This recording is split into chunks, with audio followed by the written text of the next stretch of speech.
New Muslims from America and Other Lands by Imtiaz Ahmad Madni. Chapter 1.6 عبداللہ. ایک امریکی فوجی کا قبول اسلام. جب عبداللہ صاحب سے میرا تعارف ہوا وہ اس وقت تقریباً 25 سال کے ہوں گے. وہ ہائی اسکول کی تعلیم ختم کرنے کے بعد امریکی آرمی میں بطور سپاہی بھرتی ہو گئے، جہاں انہوں نے تھوڑا بہت ٹیکنیکل کام سیکھ لیا. اب وہ آرمی سے فارغ ہو کر فوٹو کاپی اور فیکس مشینوں کی اصلاح کا کام کرتے ہیں، جس سے اپنا اور اپنے بیوی بچوں کا پیٹ پالتے ہیں.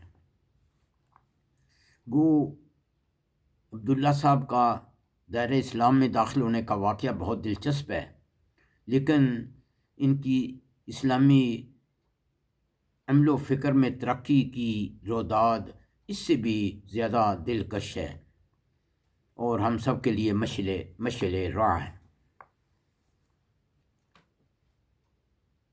1990 میں متحدہ افواج اور عراق کی جنگ کے دوران عبداللہ صاحب امریکی آرمی کے ساتھ سعودی عرب آئے اور ایک دن کچھ ضرورت کی اشیاء خریدنے بازار گئے.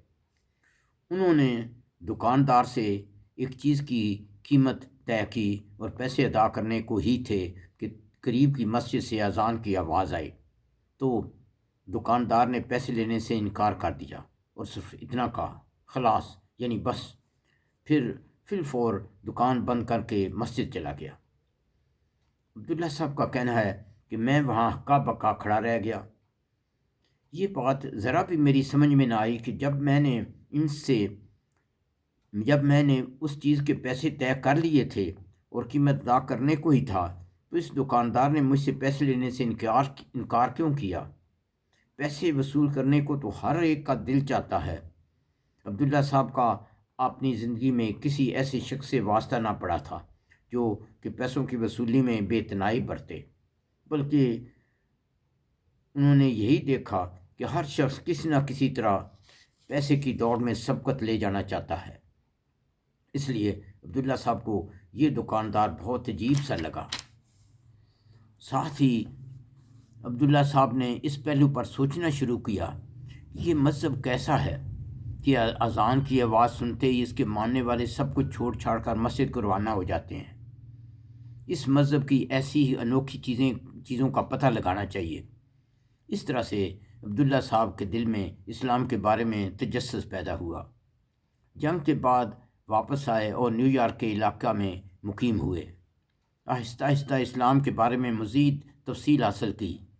انہیں ایک اللہ کی عبادت کا نظریہ بہت اچھا لگا، اور چونکہ عبداللہ صاحب کا تعلق ایک افریقی خاندان سے تھا، ان کا دل اسلام میں مساوات اور ایک دوسرے کے احترام سے بھی بہت خوش ہوا. عبداللہ صاحب اللہ کے فضل سے مسلمان ہو گئے. ان کی یہ خوش قسمتی تھی کہ انہیں اسی علاقے میں ایک اچھے استاد مل گئے جنہوں نے انہیں نہ صرف بنیادی اسلامی تعلیم سے آراستہ کیا بلکہ قرآن پاک کی تلاوت صحیح تجوید، قواعد اور لہجے کے ساتھ سکھائی. عبداللہ صاحب سے میرا تعارف اس وقت ہوا جب وہ آرمی کو چھوڑ کر کام کاج کے سلسلے میں نیو یارک سے ڈیٹرائٹ شہر منتقل ہوئے اور توحید مسجد ڈیٹرائٹ میں اکثر نمازوں میں نظر آتے. اتفاق کی بات یہ ہے کہ میں اس وقت اس مسجد کا اعزازی طور پر امام تھا اور انچارج تھا. کسی مسجد یا دیگر مذہبی ادارے کا کام چلانا بہت مشکل کام ہوتا ہے. آئے دن نئی مشکلات پیدا ہوتی رہتی ہیں. ان کا منصفانہ حل تلاش کرنا، پھر ان کو لاگو کرنا جوئے شیر لانے سے کم نہیں. میرے اور عبداللہ صاحب کے درمیان کئی بار کشیدگی ہوئی. ہم دونوں اپنے اپنے طور پر مخلص تھے، لیکن سوچ میں قدرے فرق تھا. اللہ کے فضل سے ہماری باہمی مشکلات بتدریج دور ہو گئیں.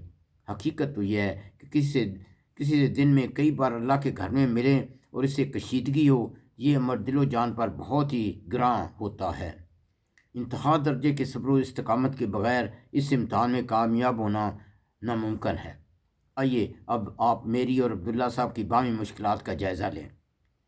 چونکہ عبداللہ صاحب اکثر نمازوں میں اسی مسجد میں کیونکہ عبداللہ صاحب اکثر نمازیں اسی مسجد میں ادا کرتے تھے، اس لیے میں چاہتا تھا کہ وہ مسجد کے بعض امور میں حصہ لیں۔ ایک دن میں نے ان سے درخواست کی کہ وہ اذان دیں۔ عبداللہ صاحب کہنے لگے، میں مسجد کے باہر سڑک پر کھڑے ہو کر اذان دوں گا۔ میں نے انہیں یہ سمجھانے کی کوشش کی کہ ہم نے اس بلڈنگ میں مسجد قائم کرنے کے لیے قانونی طور پر لائسنس حاصل کرنے کے لیے درخواست دے رکھی ہے، اور اس سلسلہ میں ڈیٹرائٹ کی بلدیہ یہاں کی پبلک کے اعتراض اور شکایات سننے والی ہے، اس لیے آپ مہربانی کر کے مسجد کے اندر ہی اذان دیں۔ عبداللہ صاحب نے میری بات کی ذرا پرواہ نہ کی اور باہر اذان دینے پر مصر ہوئے۔ ان حالات میں نے عبداللہ صاحب کو مخاطب ہو کر نہایت سنجیدگی سے کہا، آپ کو یہاں کی مشکلات کا بالکل ادراک نہیں۔ مجھے یہاں کی پبلک، ان کے وکیلوں کے علاوہ ڈیٹرائٹ کی بلدیہ کے مختلف محکموں کی قانونی کارروائیوں اور فائر ڈپارٹمنٹ کا سامنا کرنا پڑتا ہے۔ آپ لوگ یہاں آ کر بس نماز پڑھ کر گھر چلے جاتے ہیں۔ یوں بھی ہمیں غیر مسلم پڑوسیوں کو مشتعل نہیں کرنا چاہیے، بلکہ اپنے مسلم بھائیوں کے ایمان کو تازہ کرنے کی کوشش کرنی چاہیے۔ میرے اس لیکچر کا عبداللہ صاحب پر قطعی کوئی اثر نہ ہوا اور وہ اپنی بات پر قائم رہے۔ اللہ تعالیٰ مجھے معاف فرمائیں۔ مجبور میں نے ایک اور بھائی سے اذان کی درخواست کی۔ نماز پڑھ کر ہم سب اپنے اپنے گھروں کو چلے گئے۔ یہاں یہ ذکر کرنا بے جا نہ ہوگا کہ میرے محدود علم کے مطابق پورے امریکہ میں صرف ایک مسجد ایسی ہے جسے اپنا لاؤڈ سپیکر مسجد سے باہر رکھنے کی اجازت ہے، اور یہ اجازت حاصل کرنے کے لیے مسجد کے منتظمین کو امریکی عدالت میں مقدمہ لڑنا پڑا، اور عدالت نے یہ فیصلہ مسلمانوں کے حق میں اس لیے دیا تھا کہ مسجد کے ارد گرد زیادہ تر مسلمان ہی بستے ہیں۔ یہ مسجد ڈیئر بورن مشیگن میں ہے۔ عبداللہ صاحب نے چاہا کہ وہ مسجد کی چابی مستقل طور پر اپنے پاس رکھیں۔ میں نے انہیں بتایا کہ مسجد نماز کے وقت کھلی رہتی ہے، اس لیے زیادہ لوگوں کے پاس چابیاں رکھنا ضروری نہیں۔ کسی کی غلطی سے مسجد کے دروازے نماز کے بعد کھلے رہ سکتے ہیں، اور یہ مسجد شاہراہ پر واقع ہے۔ چوری چکاری یا بم وغیرہ کی واردات ہو سکتی ہے۔ ہماری انشورنس کمپنی نے ہمیں تاکید کی ہے کہ چابیاں زیادہ لوگوں میں نہ بانٹیں۔ اگرچہ یہ بات نہایت معقول تھی، لیکن عبداللہ صاحب کو اچھی نہ لگی۔ ابھی زیادہ دن بھی نہ گزرے تھے کہ عبداللہ صاحب نے مجھ سے ایک مہمان کو رات کے وقت مسجد میں ٹھہرانے کی اجازت چاہی۔ میں نے انہیں منع کر دیا اور مزید یہ بھی کہا، آپ اپنے مہمان کو اپنے گھر کیوں نہیں ٹھہراتے؟ عبداللہ صاحب نے کہا، کیونکہ گھر میں میری بیوی ہے۔ میں نے کہا، آپ کے مہمان کو میں اپنے گھر میں ٹھہرا لیتا ہوں۔ انہوں نے فوراً کہا، کیا تمہارے گھر میں تمہاری بیوی نہیں؟ میں نے کہا، بیوی تو ہے، پھر بھی میں مہمان کو ایک کمرے میں ٹھہرا لوں گا، بصورت دیگر ہوٹل میں لے جاؤں گا اور رہائش کا کرایہ ادا کر دوں گا۔ عبداللہ صاحب غصے سے وہاں سے چل دیے، کیونکہ وہ صرف اپنی سوچ کے مطابق حل چاہتے تھے۔ عبداللہ صاحب نے مجھے بعد میں بتایا کہ انہوں نے میرے بارے میں کئی دوسری مساجد کے منتظمین سے شکایت کی تھی، جس کی عبداللہ صاحب مجھ سے معافی مانگنے لگے۔ میرے اور عبداللہ صاحب کے درمیان اس چپکلش کے باوجود وہ مسجد میں باجماعت نمازیں ادا کرنے آتے تھے۔ عبداللہ صاحب نے قرآن پاک کی کئی صورتیں زبانی یاد کر لیں، اور ان کی تلاوت بھی بہت دلکش تھی۔ ایک دن میں نے ان سے کہا کہ وہ عشاء کی نماز پڑھایا کریں۔ وہ ہر روز نئی نئی صورتیں یاد کرتے، ہر صورت کا رنگ اپنا ہی ہے۔ عبداللہ صاحب کو قرآن پاک سے بہت محبت تھی، اور ہر نئی صورت اور بھی پیاری لگتی۔ وہ عشاء کی نماز میں نئی یاد کی ہوئی صورت ہی کی تلاوت کرتے تھے۔ یہ قدرتی بات ہے کہ نئی یاد کی ہوئی صورت میں کوئی نہ کوئی غلطی ہو جاتی ہے۔ عبداللہ صاحب سے بھی غلطی ہو جاتی تھی۔ مقتدیوں کو یہ بات اچھی نہ لگی۔ میں نے مقتدیوں کے اس اعتراض کا ذکر عبداللہ صاحب سے کیا اور ان سے درخواست کی کہ وہ صرف وہ صورتیں نماز میں پڑھیں جو کہ یاد کی ہوئی ہیں اور خوب پکی یاد ہوں۔ علاوہ ازیں ایک دن قبل وہ اپنی منتخب صورت مجھے بھی سنایا کریں تاکہ میں انہیں ان کی غلطیوں کی نشاندہی کر دوں۔ عبداللہ صاحب میری اس تجویز سے متفق ہو گئے، اور ہماری روزانہ کی مختصر نشست سے عبداللہ صاحب کی تلاوت کی غلطیاں بالکل ختم ہو گئیں، اور مقتدی اس تبدیلی سے بہت خوش ہوئے۔ اس باہمی عمل سے ہم دونوں کو بھی ایک دوسرے کے اخلاص و اثار کا احساس ہوا اور ہمارے دل اتنے صاف ہو گئے کہ ہم دونوں ایک دوسرے کے قریب تر ہو گئے۔ اب عبداللہ صاحب ایک نئی صورتحال سے دوچار ہو گئے۔ بحیثیت امام عشاء کی نماز میں لمبی لمبی صورتیں پڑھتے کیونکہ انہیں قرآن پاک سے خاص شغف تھا۔ ہر لمبی صورت کے بعد صورت اخلاص پڑھتے، جس سے نماز کچھ مزید لمبی ہو جاتی۔ مثلاً ایک دن نماز میں تقریباً 20 منٹ لگے۔ مقتدی اعتراض کرنے لگے۔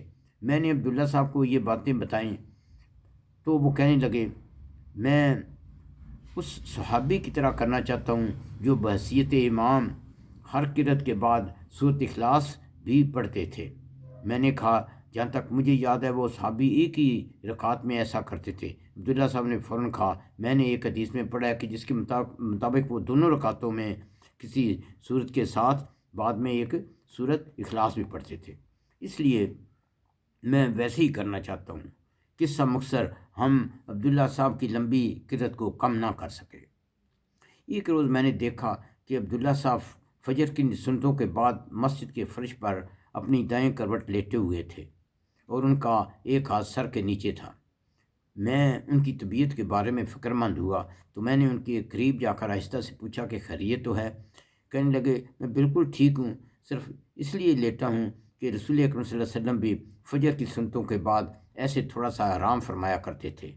حقیقت یہ ہے کہ عبداللہ صاحب جو کچھ قرآن و حدیث میں پڑھتے تھے وہ اس پر بلا جھجک عمل پیرا ہونے کی کوشش کرتے تھے۔ سبحان اللہ۔ عبداللہ صاحب کی گھریلو زندگی قابل رشک تھی۔ ان کی بیوی اور بیوی کی بہن نے ان کی تبلیغ سے اسلام قبول کیا اور ان کی بیوی کے کئی دوسرے رشتہ دار بھی انہی کے ہاتھوں مسلمان ہو گئے۔ الحمدللہ، اللہ تعالیٰ نے انہیں بہت بچے عطا کیے۔ سب کی تلاوت قرآن بہت اچھی تھی۔ ان کا سب سے بڑا لڑکا تقریباً 7 سال کا تھا اور اس نے کئی لمبی صورتیں زبانی یاد کر لی تھیں اور وہ باقاعدگی سے باجماعت نماز ادا کرنے کے لیے آتا، یہاں تک کہ فجر کی نماز میں بھی موجود ہوتا۔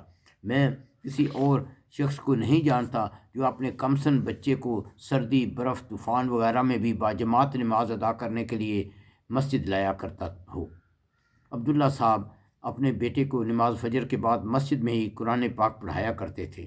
ان کے بیٹے کا رویہ اور اخلاق قابل ستائش تھا اور اس کی تلاوت قرآن اپنے والد کی طرح ہی دلکش تھی۔ وہ ایک پختہ عمر کے شخص کی طرح نہایت معقولیت سے پیش آتا۔ میرے خیال میں وہ بڑا ہو کر انشاءاللہ ایک اعلیٰ امام اور خطیب بنے گا۔ عبداللہ صاحب کی انگریزی تو پہلے ہی اچھی تھی۔ اسلامی تعلیم و تربیت اور مسلسل کوشش اور جدوجہد سے وہ ایک عظیم واعظ بن گئے۔ ان کے الفاظ زبان کی ٹوک سے نہیں بلکہ دل کی گہرائیوں سے نکلتے۔ میں نے انہیں ایک جمعہ کا خطبہ دینے کی پیشکش کی تو انہوں نے کچھ تأمل کے بعد اس شرط پر قبول کر لیا کہ وہ خطبہ پہلے مجھے سنائیں گے۔ انہوں نے توحید سینٹر ڈیٹرائٹ میں پہلا خطبہ دیا جو ماشاءاللہ بہت مؤثر تھا۔ خطبہ کے بعد میں نے عبداللہ صاحب کے تعارف کے طور پر حاضرین کو مختصر طور پر بتایا کہ عبداللہ صاحب گلف کی جنگ کے دوران کیسے اسلام لائے اور یہ کہ ان کا بیٹا کتنی باقاعدگی سے باجماعت نمازوں میں شرکت کرتا ہے۔ جمعہ کے بعد جب عبداللہ صاحب نے اپنے خطبے کے بارے میں پوچھا تو میں نے کہا، آپ نے ماشاءاللہ بہت اچھا خطبہ دیا اور وقت کی قید کو بھی خوب ملحوظ خاطر رکھا، جبکہ اکثر خطیب یاد دہانی کے باوجود مقررہ وقت سے تجاوز کر جاتے ہیں۔ آپ کو اس کامیاب خطبہ کی مبارکباد پیش کرتا ہوں۔ اس کے بعد وہ گھر چلے گئے۔ عشاء سے پہلے ہمارے ایک اور عربی دوست ہنی صاحب نے مجھ سے کہا کہ عبداللہ صاحب خاصے ناراض اور کبیدہ خاطر نظر آتے ہیں۔ میں نے پوچھا کیا وجہ ہے؟ وہ کہنے لگے کہ آپ نے جمعہ کے بعد ان کی موجودگی میں ان کی تعریف کی۔ عبداللہ صاحب کہہ رہے تھے کہ ایک حدیث کے مطابق یہ ایسے ہی ہے جیسے اپنے کسی بھائی کا گلا کاٹنا۔ میں نے ہنی صاحب سے کہا، تم لوگ صرف ایک حدیث کو سامنے رکھ کر نتیجہ نکال لیتے ہو۔ ایک اور حدیث کے مطابق ہر شخص کی عزت افزائی اور اکرام لازم ہے جتنا کہ وہ اس کا مستحق ہو۔ حضرت شعیب علیہ السلام نے بھی اپنی قوم کو یہ بار بار تلقین کی کہ لوگوں کی عزت افزائی اور جملہ حقوق میں کمی مت کرو۔ لا تبخسوا الناس اشیاءہم، سورۃ شعراء آیت 183۔ اور تم لوگوں کی چیزوں میں کمی مت کرو، ان کے حقوق میں کمی مت کرو۔ یہ آیت قرآن پاک میں ایک سے زائد جگہ آئی ہے۔ اللہ تعالیٰ کا شکر ہے کہ میں نے عبداللہ صاحب کی تعارف میں کسی رنگ امیزی سے کام نہیں لیا۔ علاوہ ازیں سامعین کا یہ حق ہے کہ نئے خطیب کے بارے میں جان سکیں۔ عشاء کی نماز کے بعد میں نے یہ باتیں عبداللہ صاحب کی موجودگی میں دہرائیں تو وہ الحمدللہ کافی حد تک مطمئن نظر آئے۔ اس کے بعد عبداللہ صاحب کو نہ صرف اس مسجد میں ہر ماہ ایک خطبہ دینے کی مستقل ڈیوٹی مل گئی، بلکہ توحید مسجد فارمنگٹن ہل میں بھی ہر ماہ ایک خطبہ دینا طے پایا۔ سچی بات تو یہ ہے کہ دونوں مساجد کے حاضرین و سامعین نے مجھے ذاتی طور پر کہا کہ انہیں عبداللہ صاحب کا خطبہ پسند ہے، ان کا مستقل طور پر بطور خطیب تعین کیا جائے۔ یہاں اس بات کا ذکر بھی بے جانا ہوگا کہ جس جمعہ کو عبداللہ صاحب خطیب ہوتے تھے، مسجد کو چندہ و عطیات زیادہ موصول ہوتے۔ ایک ماہ بعد میں نے عبداللہ صاحب کے تعارف کے تعارف کے طور پر جمعہ کی نماز کے بعد نئے سامعین سے کہا کہ میں عبداللہ صاحب کی تعریف کے لیے نہیں کھڑا ہوا، بلکہ سامعین کا حق ہے کہ ان کے نئے خطیب کے بارے میں معلومات فراہم کی جائیں۔ تعارف کے بعد میں نے کہا انشاءاللہ آپ ہر ماہ یہاں خطبہ دیا کریں گے، لیکن ذمہ داری اور اتھارٹی دونوں لازم و ملزوم ہے، اس لیے میری غیر موجودگی میں امام ہانی صاحب اور نائب امام عبداللہ صاحب ہی مسجد کے انچارج ہیں۔ مختلف سوالات و معاملات کے لیے ان سے رابطہ کیا جائے۔ اللہ کے فضل سے یہ دونوں احباب اپنی اس ذمہ داری کو بغیر کسی اجرت کے سالہ سال سے بدرجہ اتم ادا کر رہے ہیں۔ یاد رہے کہ امریکہ کی تیز روز زندگی میں مذہبی ذمہ داریوں کے علاوہ مسجد کو بروقت کھولنا، بند کرنا، صفائی اور مرمت وغیرہ کرانا آسان کام نہیں۔ دعا ہے کہ اللہ تعالیٰ ان کی بے لوث خدمتوں کو قبول فرمائے۔ اب عبداللہ صاحب کے پاس نہ صرف مسجد کی چابی ہے، بلکہ وہ اس کے ہر طرح سے ذمہ دار ہیں۔ ان کے فکر و عمل میں بھی کافی لچک آ گئی ہے۔ اب وہ مسجد کے اندر ہی اذان دیتے ہیں اور اپنی پرانی روش اور سخت مزاجی پر مسکراتے ہیں۔ ایک دن فجر کی نماز کے بعد میں مسجد میں بیٹھا تلاوت کر رہا تھا۔ تقریباً صلاۃ الظہر یا اشراق کا وقت تھا کہ عبداللہ صاحب ایک اور امریکی مسلمان کے ہمراہ مسجد میں داخل ہوئے اور تحیہ مسجد ادا کرنے کے بعد دعا سلام کی۔ انہوں نے مجھے بتایا کہ وہ حج ادا کرنے کے بعد ابھی ڈیٹرائٹ پہنچے ہیں۔ میں نے اصرار کیا کہ میرے گھر ناشتہ کے لیے چلیں۔ عبداللہ صاحب نے کہا کہ وہ سفر سے سیدھے مسجد آئے ہیں، ابھی گھر نہیں گئے، کیونکہ رسول اکرم صلی اللہ علیہ وسلم بھی جب سفر سے واپس لوٹتے تو پہلے مسجد تشریف لے جاتے تھے۔ میرے لیے یہ بہت بڑی یاد دہانی تھی۔ میں نے سوچا ہم میں سے کتنے پیدائشی اور روایتی مسلمان ہیں جو اس سنت پر عمل کرتے ہیں۔ سچ تو یہ ہے، عمل سے زندگی بنتی ہے جنت بھی جہنم بھی۔ یہ خاکی اپنی فطرت میں نہ نوری ہے نہ ناری ہے۔ عبداللہ صاحب صرف نام کے عبداللہ اور مسلمان نہیں، بلکہ عملی طور پر سچے مسلمان اور اللہ کے بندے ہیں۔ ان کی سنتوں سے محبت اور قول و فعل کی مطابقت کو دیکھ کر صحابہ کرام کی یاد آنے لگتی ہے۔ عبداللہ صاحب کو عربی پڑھنے اور بولنے کا بہت شوق تھا۔ انہوں نے مقامی کالج میں داخلہ لیا اور امام شیخ علی سلیمان صاحب کے زیر سایہ عربی کی مزید تعلیم حاصل کی، اور وہ مشرق وسطیٰ کے نمازیوں سے عربی میں بات چیت کرتے ہیں۔ سبحان اللہ۔ عبداللہ صاحب کثیر العیال اور قلیل المال ہیں۔ ان کی آمدنی بہت محدود ہے، لیکن اللہ تعالیٰ نے ان کو ایسی قناعت عطا فرمائی ہے کہ ان حالات میں بھی وہ سب اہل و عیال کو روزانہ دینی تعلیم دیتے اور خود بھی مزید صورتیں یاد کرتے رہتے ہیں، خطبات تیار کرتے ہیں، غیر مسلموں کو تبلیغ کر کے انہیں اسلام کی نعمت سے آگاہ فرماتے ہیں۔ ذالک فضل اللہ یؤتی من یشاء۔ یاد رہے کہ ان کی دنیاوی تعلیم صرف ہائی سکول تک محدود ہے۔ میں سوچتا ہوں کہ جن لوگوں کو اللہ تعالیٰ نے اور زیادہ سہولتوں سے نوازا ہے، انہیں بہت بڑھ چڑھ کر اسلامی خدمات سر انجام دینی چاہیے۔ دعا ہے کہ اللہ تعالیٰ مجھے اور اس مضمون کے پڑھنے اور سننے والوں کو بھی دین سے ایسا ہی واضحانہ تعلق اور اس پر عمل کی توفیق عطا فرمائے۔ آمین۔ ربنا تقبل منا انک انت السمیع العلیم وتب علینا انک انت التواب الرحیم۔